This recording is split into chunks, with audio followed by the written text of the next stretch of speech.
Hey everybody, this is the show where we are incredibly inspired by the love and change that local nonprofits bring to their communities.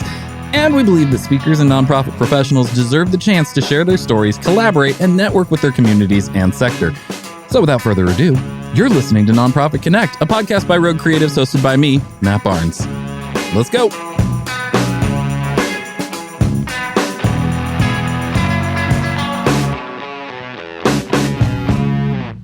Hey everybody, welcome to Nonprofit Connect. I'm Matt, and I realized, as we've been going through this, you guys don't really know anything about me, and I don't want to make this podcast all about me because really I want to make it all about the nonprofits, but also it's good for us to connect. And so every week I think I'm just going to throw in a random fact about my life that, to connect. So this week, letting you know, I have 5 kids that are 5 and under. That's 2 sets of twins and a baby right now. So we've got McCoy and Violet, who are 5, almost 6. We've got Poppy and Wells, who are 4.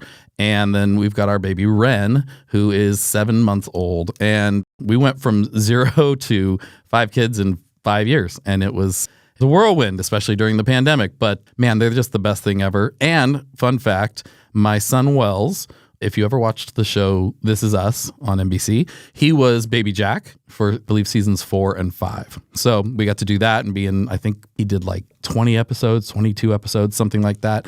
And it was a really fun experience. And the people there were just as wonderful and nice as you would hope some people on a show like that would be. And so we got to hang out and have the little bit of the Hollywood experience through our baby, which was such a weird kind of thing, but it was really great. But this podcast is not about that. It's about nonprofits. It's about you, the people tuning in, and we want to help you connect and learn and grow. That's what this thing's here for. And I also wanted to mention that we do live events. If you're in the Orange County area in California, we do live events quarterly, Nonprofit Connect events, and you can go to npconnect.roguecreatives.com, find out when the next event's going to be if you're in the area. We'd love for you to come, and we'd love to meet you. It's like $5 to get in or something, and we bring in great speakers. Today, we've got a great guest here on the podcast. His name is Noah Barnett. He's a professional fundraiser and the VP of Marketing at Feathr. That's Feathr without the last E, Feathr. They are a nonprofit marketing platform which helps mission and member organizations run and report in integrated marketing campaigns with easy-to-use advertising, email, and digital engagement tools. I feel like I'm doing an ad for them right now, but that's fine. They're awesome. Noah has over 10 years of experience in a variety of nonprofit organizations and building marketing and integrated growth strategies. We talked about a lot of things in our conversation, but mostly we sort of centered around the idea of closing the connection gap. They have something that they use called the Good Marketing Framework, which is really interesting and helpful to kind of break down the best ways to actually do marketing and to look at marketing. And I'll say nothing else because Noah can tell you all about it. And so we'll go ahead and dive right into that right after this brief message. All right, Noah, so glad to get you on the podcast, man. Yeah, absolutely. It's been a long time since we've shared mics together. And so I'm stoked to be back at it. Yeah, it's been a long time. At least, 4 or 5 years? I don't even know. A few years at least. Who's keeping track of time anymore? Like, I can't believe it's halfway through 23. So. It's crazy.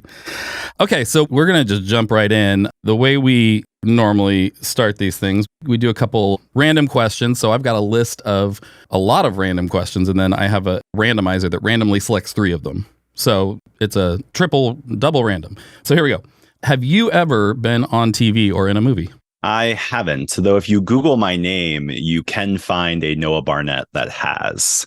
And so occasionally when you do the Googling, I am not the Noah Barnett that has a TV show, nor the one that shows up in criminal records and arrest reports. Oh, well, that's good. I'm neither of those. And I don't think either of those are the same person either. Awesome. Okay. I will say I was on a live stream of me playing Magic the Gathering, the trading card game, at the Junior Super Series when it used to be like covered by somebody. So it wasn't live TV, but it was like me at 15 with a pen and a visor while I'm like, slinging magic cards around. So you can find that one on the internet too if you look hard enough. Nice. That's awesome. What is the best vacation you've ever been on? Best vacation. I don't know if I can isolate it to the best because there's like different vacations, but I think a vacation that stands out for sure was I had the opportunity to go to Peru when I was doing international relief and development work. And so we traveled to Lima, and then we went up to Urubamba, which is up in the Sacred Valley. And we got to go just really spend a lot of time with the people, the culture. I was also on that trip with my partner, who's still my partner and an amazing collaborator on both family and work, and a lot of fun things. And so I think it was just a special moment, a transition period. We'd had 2 kids by then, and this was a time where we got to travel by ourselves and just hear the stories of people, also have a lot of fun. We went and hiked Machu Picchu. We had a lot of great food and really, just fell in love with kind of that environment. And so that is a vacation per se. It was for work, but she was on vacation with me. And so it was a really, really good time and special in my development. So yeah, really great. It's always good to find time to get away without the kids. I love my kids, but it's hard, you get into it. It's hard to find that time. And then last question, introvert or extrovert? I am surprisingly in between. Okay. That's the right answer. I think I would lean towards an extrovert. I get a lot of energy from conversations like this and being around people. And so I think if you define extrovert in that way, where is it does being around people take energy from you or give you energy? I definitely get energy for people. But I also surprisingly to a lot of people's surprise would be, I spend a lot of time by myself in isolated situations, going in walks for hours or going up in the mountains or just spending a lot of time in that. And that also gives me a lot of energy as well. Yeah, that's great. All right. Well, let's get into what we're here to talk about, nonprofits. Can you tell me just generally what drew you to the nonprofit sector? Yeah, I remember specifically when I was in my early teenage years, going to a shopping center and seeing a bunch of people waiting outside of a Best Buy in the freezing cold. And this scene is pretty typical because it's, what we see on Black Friday or when a new video game system, or if you remember the Harry Potter book craze, this idea of having a line outside of a store waiting was fascinating to me for a very specific reason. I saw this in a bunch of other environments is what is this magic that's motivating people to do irrational things? It doesn't make sense. Why are you hurting yourself or going through pain to a product? It doesn't really make sense when you could buy it 2 days from now and, still be warm. And I really quickly learned that wasn't magic. It was actually marketing. And I think what then I had in parallel was an experience traveling overseas when I was in my mid-teens and seeing just the disparity between just from where you were born, how that shaped the opportunities you could have. And how marketing or the ability to connect people with these causes, whether it's funding the mission, whether it's recruiting volunteers to go support this and create new opportunities for these children that we were working with, or even doing marketing inside the country to promote these programs, I really saw that marketing was critical to this nonprofit success. And so if we can use marketing to do or convince people to do irrational things, can we use marketing to convince people to do rational things that help humanity grow? And so I was always living at that intersection of marketing and mission from nearly day one. And I had the pleasure of being able to go straight into that out of school and doing international relief and development, which has now reshaped my entire career, even to where I sit today at the intersection of marketing, mission, and technology. Wow. That's so cool. I mean, yeah, I think one of my favorite things in life is to kind of see things that we see all the time and see how we can look at them a little differently. So for you to have that experience at a Best Buy that inspires you to go down this road. And that's the other thing I'm always fascinated by is those little things in life where you have these moments that suddenly shape your whole path, Absolutely. And sometimes it's the most unexpected thing that can do that. It's really always interesting. You're touching on a concept I talk a lot about, which is the idea of collisions. And the idea of a collision is, if you're a physics person, you're you can't actually predict the outcome of a collision unless you know the mass of both objects, right? When we come together, we're colliding and going off. So much of life is unpredictable collisions. I saw the Best Buy and that collision happened that spiraled into this other thing. And so this idea of not only focusing on the collision itself, but focusing on creating environments where the likely output of collisions is more positive, whether that's in creating communities or creating networks and friend groups or putting yourself in weird situations where you're going to collide with something and learn something. The power of collisions has always blown my mind. And I feel like I'm going to have to write a book one day called Collisions of some sort, because it's been so imperative to kind of my journey and so many others that I've had the privilege of hearing their stories. I mean, it's imperative to everyone's. I think most people just aren't aware of it. They don't stop and think about it. I had this moment in my life right toward the end of college where I was kind of, reflecting back. I'm about to graduate and looking back on my years and like, gosh, this happened my junior year, my sophomore year, that kind of thing. And like, how did I end up on that path? And I ended up tracing it so much of my college experience back to the second week of school in my English class. We were going to do group projects, and there were two groups. One group had some friends that I had just met, and then one group had the cute girl. And which one do I choose to be a part of? Of course, chose the cute girl. And that choice of which group to be a part of ended up being this domino effect. I met her, and then I met these other people, and because of that, and then it led to all these things. And it's crazy. And you start to think some of that you just can't control. You can't, overthink. But how much can we be intentional about the situations we put ourselves in and stopping to actually, think things through a little bit of how it's going to affect things, but also those random ones that you can't see. I would never have thought, choosing which group to join is going to change my whole college trajectory. And somehow it did. Just like you probably didn't think going to the Best Buy is going to change my whole life perspective, but somehow it does. How does that play into what you do now? Well, first of all, tell us about your organization and what you do. Yeah, for sure. So what I do is a different question, but I'll talk about what I do currently as a profession. But I'm the VP of marketing or head of marketing here at Feathr. And Feathr is a software company, and we've built the nonprofit marketing platform that helps you really run and report on all of your integrated marketing campaigns. So this includes digital advertising, social advertising, your email engagement, your automations, and your analytics all in one place, so that you can really reverse the trend that we see, which is, hey, 50% of our marketing is working, but what 50%? We really want to help you understand what is working and then double down on that. And that's so essential, especially now in 2023, where not only marketers, but everyone is being asked to do more with less. And we're trying to build the platform, the support playbooks, and then wrap people around that to help nonprofits really unlock the power of marketing, because we do deeply believe that marketing is mission critical. That's awesome. Yes. I mean, obviously, like, it's something I believe in hugely. And, that one of the biggest challenges, and we've talked about this a lot in the first couple episodes of the podcast as well, is, helping nonprofits understand the importance of that and the value of investing in yourself and in your brand to get it out there. But a lot of people are, hesitant to spend the money on those types of things. But really, that's how you get stuck. You end up just kind of staying where you're at or even going away. Yeah. And it's so common that, and this isn't just marketing. I think in nonprofits, fundraising might get grouped into this category, or if you're in like membership-based organizations, membership engagement might get cut. But these things get cut first when things get hard. And the challenge is that like marketing, engagement, all of these types of things play a critical role in your ability to continue not only to grow, which maybe your organization's not growing as fast now because you're trying to focus and double down, but also to retain and engage your current community.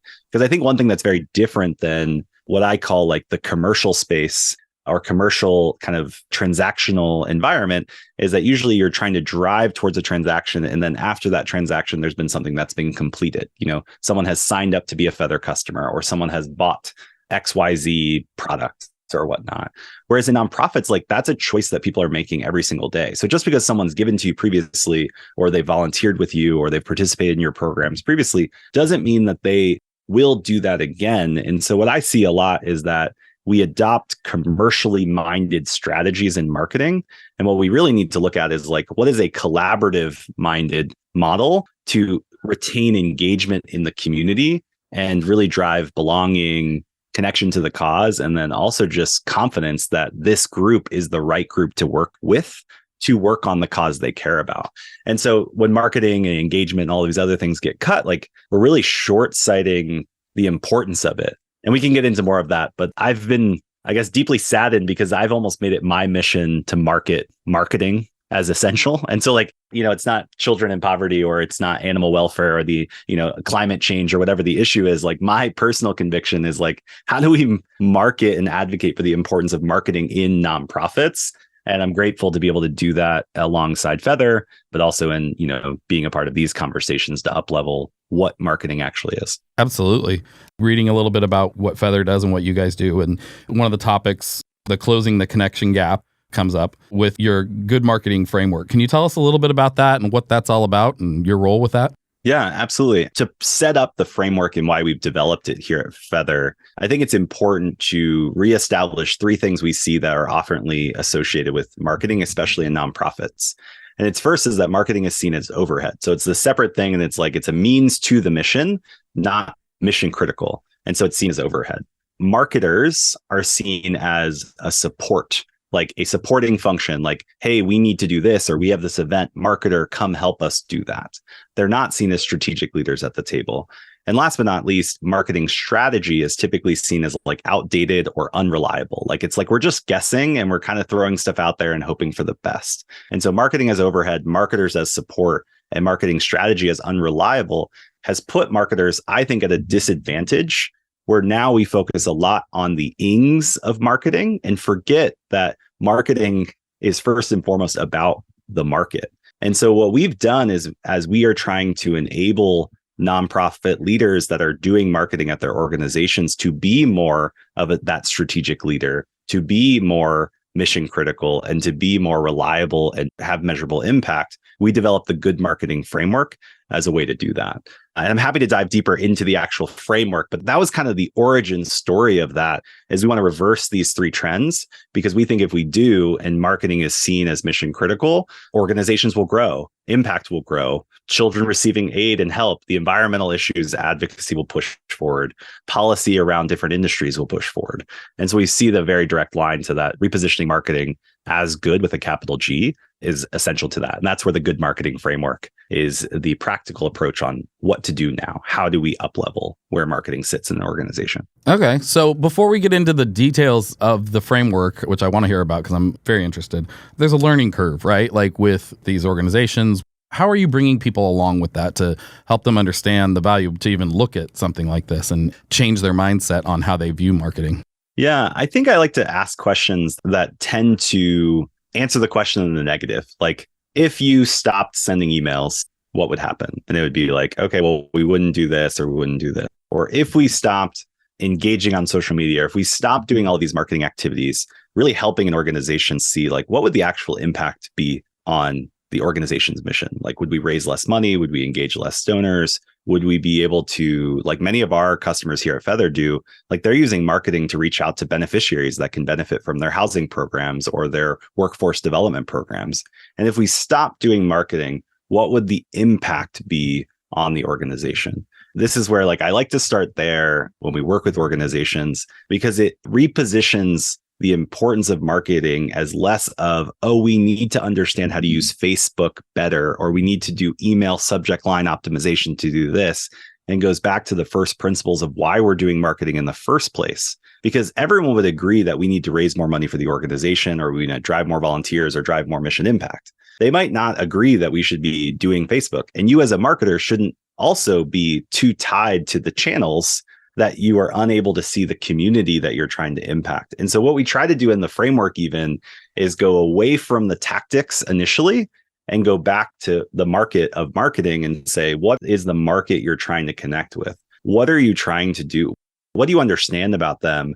And what are you trying to motivate? And if we're trying to encourage holding looser the tactical channels and whatnot, and going back to that first principles of, like, we're trying to connect with the community to our cause or to our policies or to our programs. So what do we understand about our community, and what are the ways that we can then best connect that community with the impact that we're having? Cool. So yeah, how does that practically play out? How do you make that happen? Yeah. So a lot of times we start with what we call identifying the community that we're trying to engage. And so this could be looking at the, more obvious things, like, hey, we have a set of members that give to our organization. We're trying to engage with them. It could be individuals that have given in the past. It could be prospective supporters that have a affinity towards your organization. And so we really map out, like, who is actually in your community. And what we'll tend to find out when we map that and we start there is that you'll identify that there's three buckets of people. There's people that you are engaging. So there's people that you are engaging within that community. There's people that you might be engaging, but you definitely should be engaging. And then there's a third bucket, which is the largest bucket, which is the people you want to engage, but you're likely not right now with your tactics. And so this is similar to like an engagement funnel. And so when we talk about the connection gap, we usually are actually connecting with the people we are engaging. So people on your email list, people on your donor base, et cetera. But what we're seeing is that you're actually only engaging, if you do that perfectly well, like 50% of that bottom rung of the totem pole. And when we talk about the connection gap is that there's actually two other rungs that we're not tapping into that are within our community. And so we encourage our audience to basically break down what are the strategies we can do to engage the people we're already engaging better.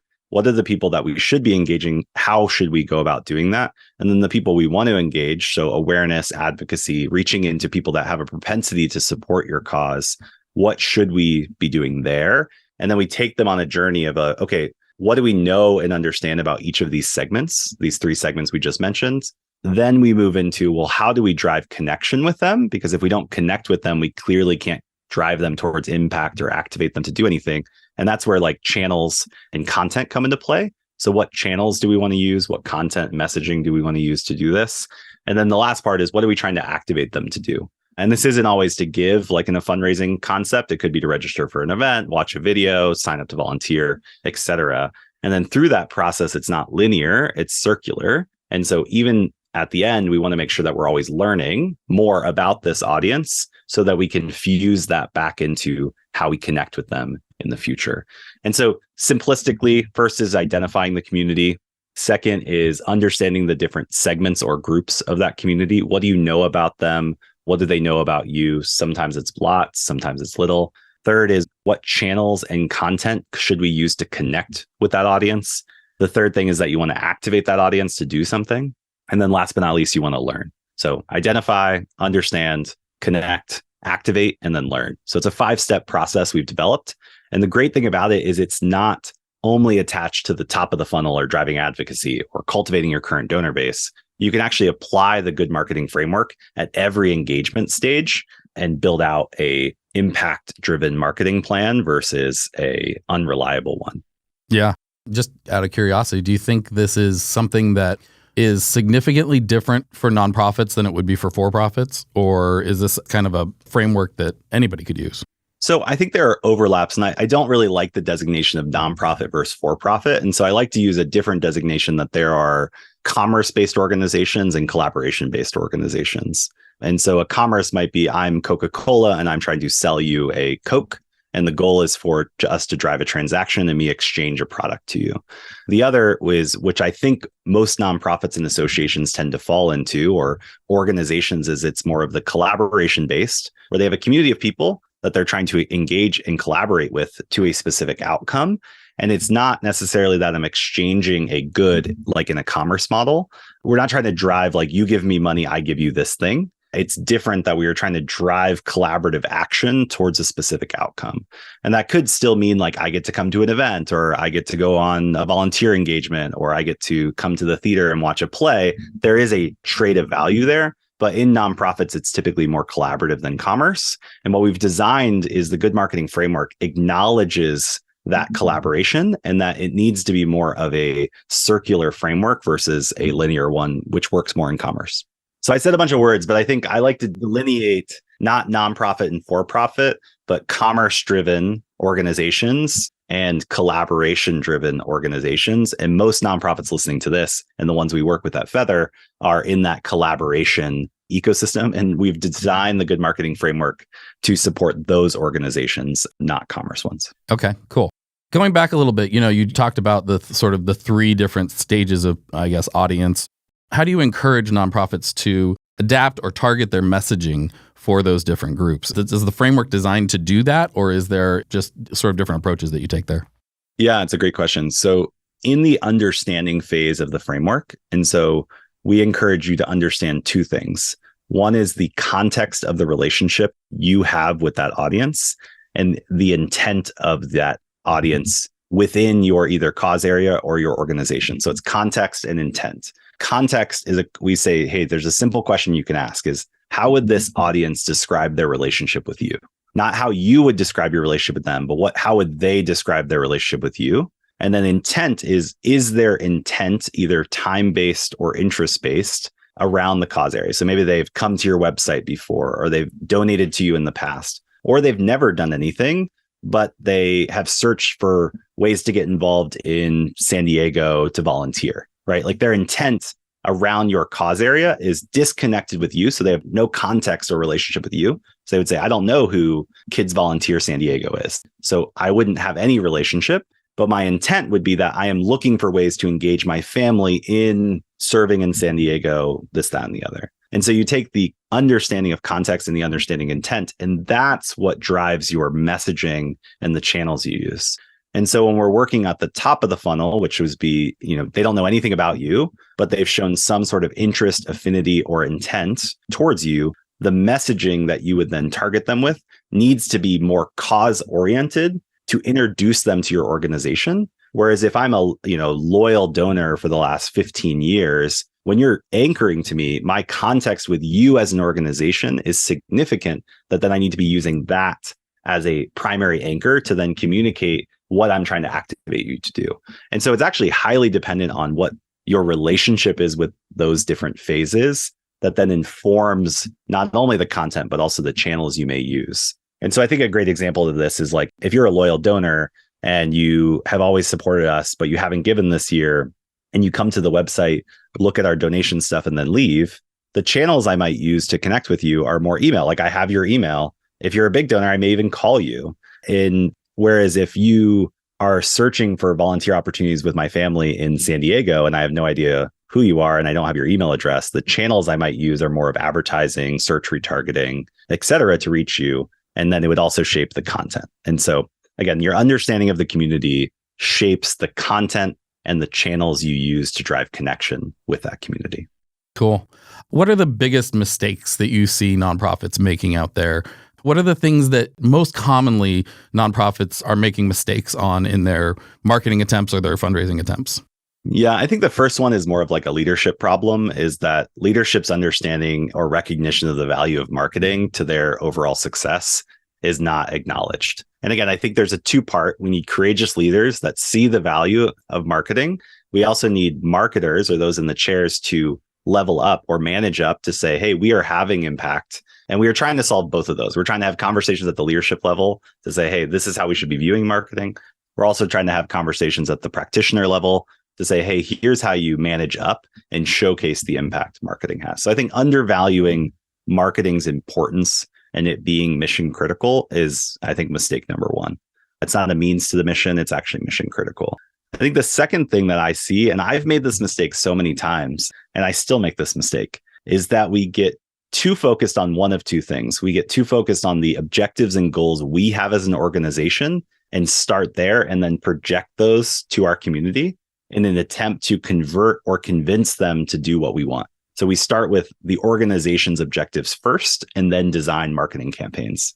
The second thing we do is we start with the channels first, and then we work backwards to the community and then back to our organization goals. So it's like, hey, we're going to do a Facebook thing, and this is how Facebook works, and this is where we're going, and we're going to connect with all this audience.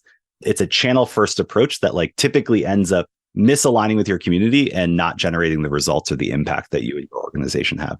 The second mistake I would say is you start at the wrong point on the circle. You either start with your goals and your objectives that you want and then work to your community and back, or you start with channels and work around and then you just miss the opportunity. And so our biggest thing is like starting with understanding your community, then bridging the gap back with content and channels to the what you want to activate them to do is really important. So two big things: undervaluing marketing as mission critical, and then starting at the wrong place, either starting with your organizational objectives or starting with the channels instead of the community. That's great. That's super helpful too. I think, giving people those practical, simple things of ways to restructure the way they think about these things. And it's big changes, but it's also, in some ways it's big changes or big results, I guess, but it's not changing the whole thing. You know what I mean? Like just going, oh yeah, let's start here and then end there instead of starting there.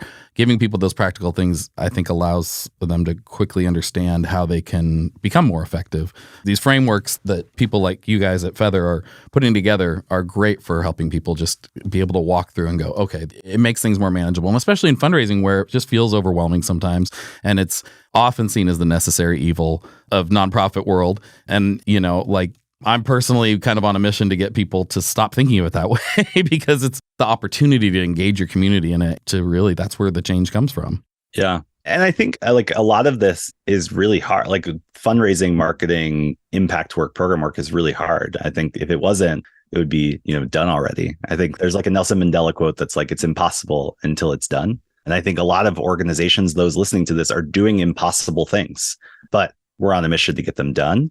And my guidance to that is, again, a trap I've fallen into myself, and I almost encourage my team to fall into it too often, is that we try to do too many things. And I think we focus too much on the ings. I know this sounds like a weird thing, but we get caught up in like, we have to do the emails and we have to do this and we have to do that. And we have to do more ings. And we forget that if we just slow down and be like, what does our market actually care about? Wow, like our market, we don't need to use Facebook to connect with our market. Like that cool new idea from AI automation camp or whatever, like isn't practical for us because it's an idea, it's a tool we could use, but our understanding of our market, our understanding of our community allows us to pick and choose and then do the most important things. And Taylor Shanklin, a good friend of mine, and she's a great consultant in the space. She's the founder of Barnett. She always talks about like, yes, shiny new objects, I think are marketers' best friends. We love new things. We love new channels. But the things that work, we have to make sure that we're doing those really, really well. And so if something is working, spending 80, 85, 90% of your team's time and resources on the things are working to engage properly with your community are more important than you getting to say, yeah, we're on TikTok. Like no one keeps their job just because they're on TikTok or doing telethons for that matter, or whatever it is. Yeah. Especially if that's not where your audience or your community is, And for most nonprofits, if you're looking for donors, they're probably not much on TikTok. I don't want to get into a debate about that because I think people would say like, it depends. Well, it probably does. I think that generally the donor base for nonprofits tends to be a little older, but that's awesome. As kind of a last practical question, is there anything else you would want, like if you could give one piece of advice beyond what you've already said to those listening, what would it be? Yeah, I think it would go back to starting with your market. And I usually use a proxy for that and say, hey, marketing should be community first thinking. Like who is the community we are trying to engage? And remember that we as marketers or people doing marketing, even if you don't identify as a marketer, if you're doing marketing in your organization, your first priority is to be an ambassador for the market and then identify the ings that we should do to be able to best connect them to our cause.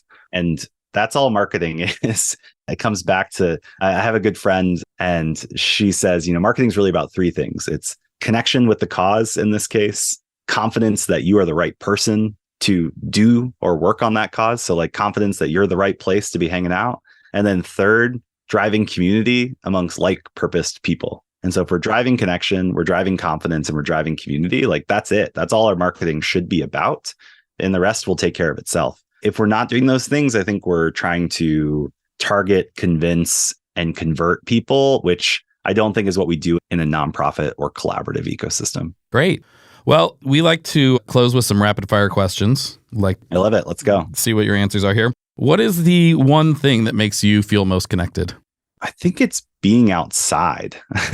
I have this affinity towards not being in closed boxes. And I think even now that like we're connecting and having this brilliant conversation, like we're still just a bunch of rectangles inside of other rectangles inside of other rectangles.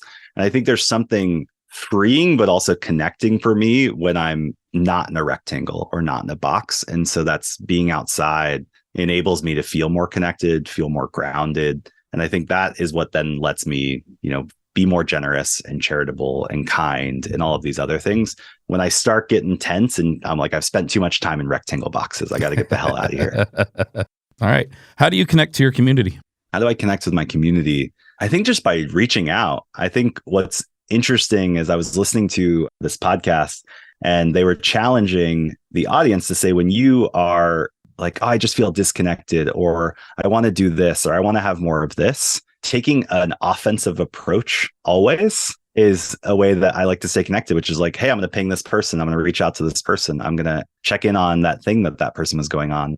So I think I have a different belief, which we don't have time to get into, which is like, you can't win a game playing defense. And you could be the best defensive player. You might not lose, but you're definitely not going to win. And I think we just got to play offense more. That's gotten me into a lot of hairy situations, but it's also gotten me into some beautiful friendships and lifelong connections that I'm deeply grateful for. That's awesome. Who in the world of nonprofits would you most like to take to lunch? I think where my mind goes, but it's not a specific person, is it wouldn't be someone in a nonprofit. It would be more of either like a supporter or donor. I don't think we spend enough time actually like understanding the other influences in philanthropy, which is, the supporter that hasn't given in 3 years. Like they're a part of this. And I think there's, not to get like doom and gloom, but like the trends for the last 20 years, there are less and less people are participating in charitable giving, even though charitable giving's kind of slightly gone up, which is inflated by big foundation and bigger givers. This last year, we saw a decrease in both charitable givers and giving. And I think there's an opportunity to better understand the people that aren't participating, but would call themselves generous. And I think I would want to spend more time with that because that's a part of the philanthropy equation that I've spent less time on, which is around participation and discovery. Like, how do we increase participation and generosity, not just from people that have had a propensity to be generous in the past, which I think is what we're always all competing against, is for the smaller and smaller pool of people that are willing to give and choose to give and feel grateful to give. But there's a group of people that are generous and kind and feel connected with the world that aren't participating. And understanding participation and then also like discovery would be stuff that I'm thinking about right now. So that's where my head goes, is like, that's an untapped, almost like if we were playing StarCraft or somewhere, like that's an area of the map I haven't explored yet. And so I'd want to spend more time there and less time in the like echo chamber, which I think, honestly, we all live in too often. Yeah, for sure. Who in the world of nonprofit community do you think we should interview next? I think what John and Becky are doing with We Are for Good is really interesting. We Are for Good is a brilliant community. They have a great podcast if you like podcasts. I think what they're looking to tackle, and they're having conversations with, 300, 400 plus people at this point in and around the social impact and philanthropy industry, is they have this unique vantage point on what's next. What do we need in the future to drive collaborative partnerships between funders and givers? How do we have ethical impact? How do we think well about the communities we're serving versus just the organizational goals that we're trying to achieve? And so I think they would be an interesting proxy for what the pulse or the beat is in and around the philanthropy ecosystem at a variety of like PowerPoints. And finally, what aspect of your job brings you the most joy? It really comes down to the stories. And so everything I get to do every day, yes, is talk about marketing with you. Yes, I get to like host webinars and educate people on how to do better marketing, but it's what the stories that are behind that. And when we get to hear that, like we work with International Justice Mission. So it's not just like they're sending more emails and raising more money. It's like children are being released from slavery. Like that's important. Like animals are being rescued and rehomed. Immigrant families are being provided the much necessary resources that other programs have neglected. The stories that I remember from even my work and what still inspire me are the ones of individual people that had a story, and we were being able to be a part of that. And now a little bit more removed because I'm not in the weeds, in the trenches, but we're still enabling people to create new stories. And there's a quote that I still remember, it gives me goosebumps every time, is I was working in child development internationally, and one of the program directors said, "Do you know what you're providing these kids?" And I clearly knew it was anecdote, like a rhetorical question, right? And I was like, "Oh, like food, clothing, housing, education, etc." She's like, "Yes, but what you're actually offering them is the opportunity to dream again." And as someone who has 3 boys myself, like that crushes me as like, that's worth working on. Giving people the opportunity to dream again and to dream bigger or to dream wider. Like that's what all we're like. If I can be a part of that every day, like I'm gonna be a happy and grateful person. Well, and I think, going back to something you said in the beginning, you were talking about, now you're not in the specific areas. Your cause is marketing and helping people understand marketing. But by doing that, you're empowering all of these organizations that you work with to do these things that you're talking about. So it's really cool because your impact is actually much greater and less limited, and not just empowering one organization to, help kids dream again or whatever it might be, but all of these organizations. And the impact is probably immeasurable there.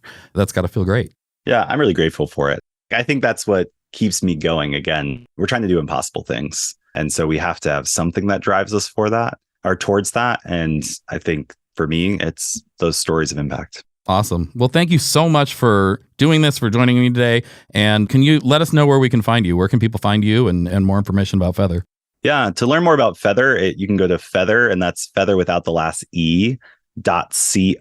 So feathr.co to learn more about that.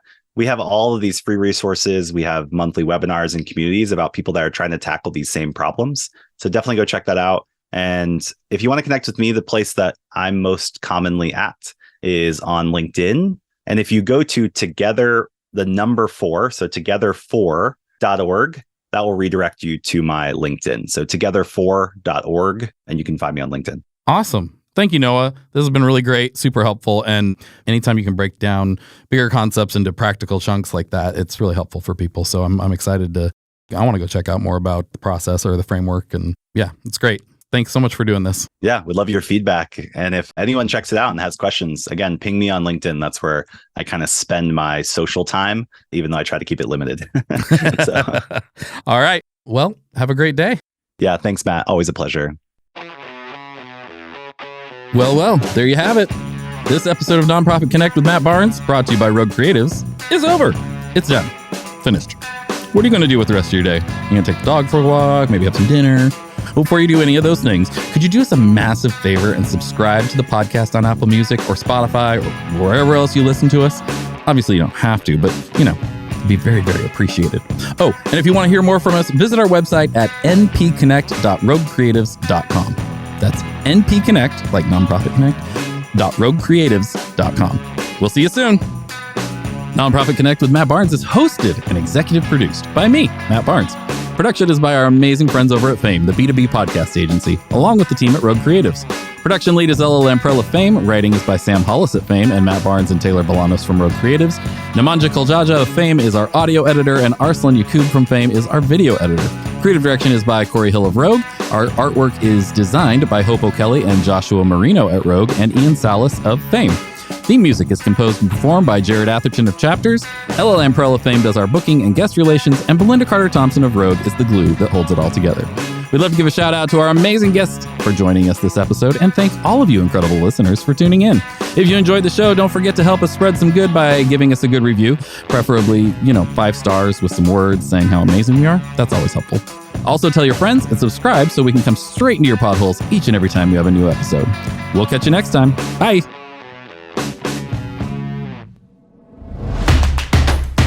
This has been a Rogue Creatives production.